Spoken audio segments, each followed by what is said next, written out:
ఒక real estate ఏజెంట్గా ప్రయాణం స్టార్ట్ చేయాలి అంటే ఒక ఏజెంట్కి ఉండవలసిన లక్షణాలు ఏంటండి? ఇది చాలా మంచి ప్రశ్న అమ్మా. ఎందుకంటే ప్రతి ఒక్కరు రియల్ ఎస్టేట్ చేద్దాం అనుకుంటారు. దానికి కొద్ది ప్లానింగ్ ఉండాలి, కొద్ది ఫౌండేషన్ ఉండాలి. ఒక ఇల్లు కట్టేటప్పుడు పునాది లేకుండా ఇల్లు కడితే ఇల్లు కూలిపోతుంది. ఒక డాక్టర్ ఎంబీబీఎస్ కాకుండా డాక్టర్ అవ్వలేడు, ఒక ఇంజనీర్ కాకుండా ఇంజనీర్ అవ్వలేడు. కానీ రియల్ ఎస్టేట్కి ఉన్న బెనిఫిట్ ఏంటంటే ఏ అర్హత అక్కర్లేదు. కావాల్సింది ఏంటంటే fire in the belly, commitment ఉండాలి, డబ్బులు సంపాదించాలన్న తపన తీవ్రంగా ఉండాలి. ఎస్పెషల్లీ రియల్ ఎస్టేట్ ఏజెంట్కి భూమాతంత పేషెన్స్, ఆకాశం అంత ఆశ ఉండాలి. ఎందుకంటే ఆశ ఎప్పుడైతే అత్యాశకెళ్తుందో చీటింగ్ అవుతారు.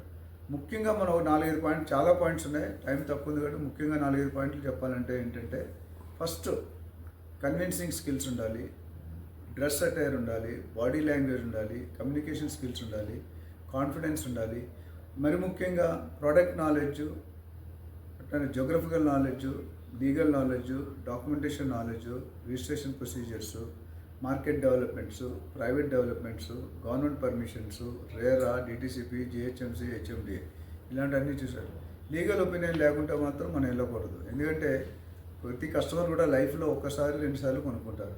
అది ఇచ్చేటప్పుడు ఒక ప్రాపర్టీ మంచిగా ఇవ్వకపోతే లైఫ్ లాంగ్ మనకు ఖర్చు చేస్తారు, విచ్ ఈజ్ నాట్ కరెక్ట్. మనం బ్రోకరేజ్ కోసం పనిచేయకూడదు. బ్రోకరేజ్ బై ప్రోడక్ట్ ఉండాలి మీ సర్వీస్కి. అంతేగాని బ్రోకరేజ్ చేస్తుందని కస్టమర్ని ఎక్కడ పడితే honesty, transparency, integrity, team player అయి ఉండాలి, తోటి మిత్రులతో వర్క్ చేసే కెపాసిటీ ఉండాలి.